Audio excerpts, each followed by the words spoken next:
जय शिव शंकर।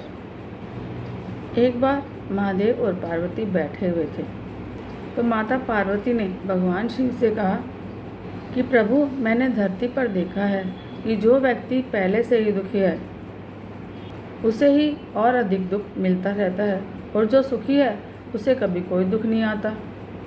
अब महादेव जी ने इस बात को समझाने के लिए पार्वती को धरती पर चलने के लिए कहा और दोनों धरती पर आ गए। दोनों ने मनुष्य रूप धारण किया और पति पत्नी बन गए और एक गांव के पास आकर डेरा डाल लिया।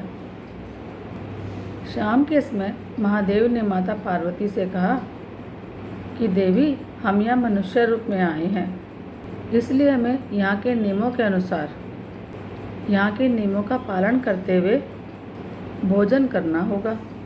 तो हे देवी, मैं भोजन की सामग्री का प्रबंध करता हूँ और तुम भोजन बनाओ। अब महादेव के जाते ही माता पार्वती रसोई में चूल्हा बनाने के लिए बाहर से ईंटें लेने गई और गांव के जर्जर हुए मकानों में से ईंटें ले आई और चूल्हा बनाकर तैयार कर लिया। चूल्हा तैयार होते ही वहाँ पर भगवान शंकर बिना ही कुछ लाए प्रकट हो गए। अब माता पार्वती ने महादेव से कहा, आप तो कुछ लेकर ही नहीं आए, भोजन कैसे बनेगा? महादेव बोले, देवी सुनो, अब तुम्हें इसकी आवश्यकता ही नहीं पड़ेगी। अब महादेव ने माता पार्वती से पूछा, तुम चूल्हा बनाने के लिए इन ईंटों को कहाँ से लेकर आई हो?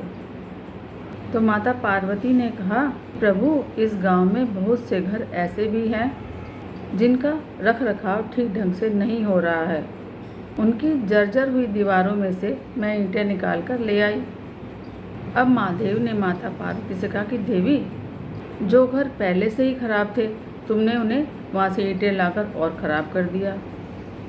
तुम्हें तो ईंटें ही लानी थी, उन सही घरों की दीवारों में से भी तो ला सकती थी।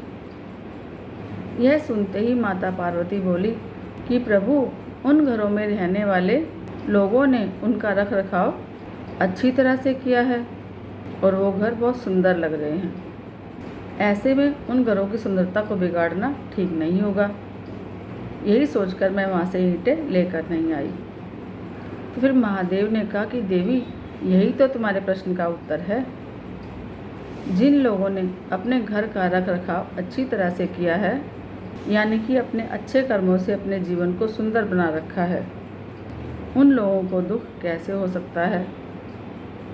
मनुष्यों के जीवन में जो भी सुखी है वह अपने कर्मों के कारण ही सुखी है, और जो मनुष्य दुखी हैं वो भी अपने कर्मों के कारण ही दुखी हैं। इसलिए प्रत्येक मनुष्य को अपने जीवन में ऐसे ही कर्म करने चाहिए जिससे इतने सुदृढ़ और सुंदर भवन का निर्माण हो कि कोई उसकी एक ईंट भी निकालने ना पाए। तो कथा का सार यही है कि हमें अच्छे कर्म करने चाहिए और अच्छा जीवन जीना चाहिए, ताकि हमारा जीवन अच्छे से चल सके और कोई हमारी बुनियाद को हिला ना सके। जय शिव शंकर।